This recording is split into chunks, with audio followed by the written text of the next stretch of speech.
ჟურნალისტი პოლიციელის დასჯას ითხოვს ბორჯომის რაიონული პოლიციის თანამშრომელს ტელეკომპანია იბერიას თანამშრომელი ფიზიკურ და სიტყვიერ შეურაცხყოფას შეადანაშაულებს. საქმე ეხება ბორჯომში გვიან საღამოს მომხდარ ინციდენტს, რომელსაც სამცხე-ჯავახეთის საოლქო პროკურატურა იძიებს. გიორგი გასვიანის მტკიცებით სამართალდამცველი თანმხლეპირთან ერთად მაშინ დაესხა თავს, როდესაც ის მწყობრიდან გამოსული მანქანის საჭეს დამორჩილებას ცდილობდა. ჟურნალისტის ვერსიით ნასვამ მდგომარეობაში მყოფი პოლიციელი მას იარაღითაც ემუქრებოდა. ბრალდების დადასტურების შემთხვევაში შინაგან საქმეთა მინისტრის სამართალდამცველის მკაცრად დასჯის პირობას დებს. ამ ადგილას მოვსმიოდი. ჟურნალისტი გიორგი გასვიანი იმ ადგილისკენ მიუთითებს, სადაც სავარაუდოდ პოლიციის თანამშრომელმა მასზე იძალა და როგორც ტელეწამყვანი ყვება მასა და ბორჯომის პოლიციის თანამშრომელს შორის კონფლიქტის მიზეზი გზის თოვლიან საფარზე მოსრიალებული ავტომობილი გახდა. გასვიანის თქმით, პოლიციის თანამშრომელი, რომელმაც მას იარაღი თავზე დაადო, სავარაუდოდ ნასვამ მდგომარეობაში იმყოფებოდა.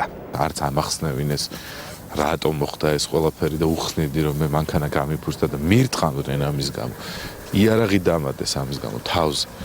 მოვკიდე ხელი და ვიგრძენე რომ ეს იყო იარაღი. შემდეგ დამალა. შემდეგ გადმომიყვანეს და ისე მცემეს.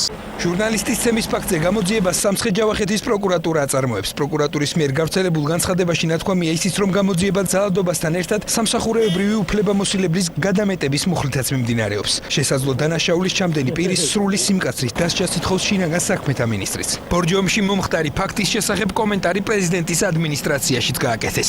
საქართველოს პრეზიდენტი ძალიან აქტიურად ადევნებს თვალყურს ამ საქმეს, აქტიურად მიადევნებს თვალყურს გამოძიებას და ბუნებრივია თუ დადასტურდა ამ დანაშაულის ჩადენა, ჩვენ მოვითხოვთ რომ და მოუწოდებთ შესაბამის სტრუქტურებს, რომ ადეკვატურად მიეცეს პასუხისგებაში ის პირი, რომელიც იქნება გამოვლენილი. ადამიანი, რომელიც თავად უნდა ისავდეს წესრიგს და მოუწოდებდეს წესრიგისკენ სხვებს, როდესაც ის არღვევს კანონს და ის არღვევს ესე ვთქვათ წესრიგს, მე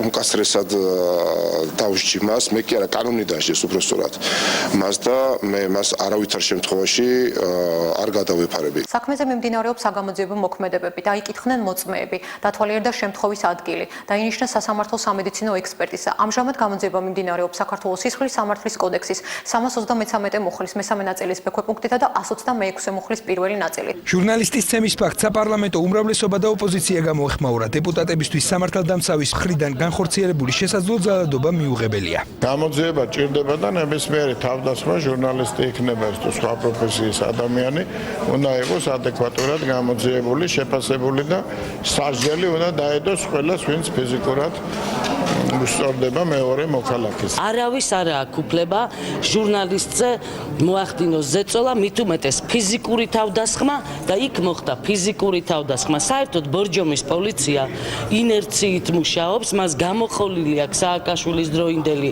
ინერციით ის რაღაცა უფლებები ბრჭყალებში, რომლითაც ატერორებდნენ ადამიანებს. სამართალდამცავების მხრიდან ჩადენილი შესაძლო დანაშაულის სწრაფად უნდა იქნეს გამოძიებული. ეს მესამე სექტორის და სახალხო დამცველის პოზიციაა. თუ კი პოლიციის მხრიდან მოხდა მსგავსი სავარაუდო დანაშაული, შესაბამისად სხვა ორგანომ ამ შემთხვევაში მთავრობა პროკურატურამ უნდა ჩაატაროს გამოძიება აუცილებლად. ჯერ კიდევ ძალიან სერიოზულ პრობლემას წარმოადგენს სამართალდამცავ სისტემაში ძალის გადამეტების შემთხვევები და განსაკუთრებით ასეთი ფაქტების ეფექტური გამოძიების და რეაგირების პრობლემა. ამაზე საუბრობს სახალხო დამცველიც, ამაზე საუბრობენ სამოქალაქო ორგანიზაციების წარმომადგენლები და სწორედ ამიტომ ჩვენ დღის წესრიგში ვაყენებთ დამოუკიდებელი საგამოძიებო მექანიზმის შექმნის საკითხს.